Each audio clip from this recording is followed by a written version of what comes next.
With a friend, install the harness bar, tilting it into place. Using the supplied hardware, install the clamps and tighten.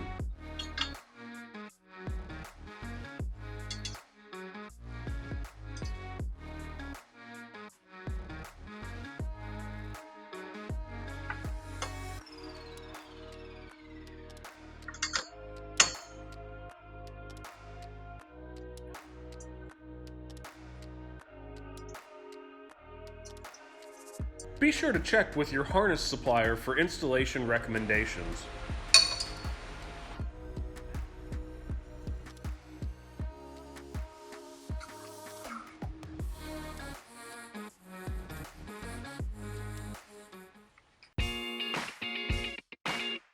For more information, head over to Steinjager.com.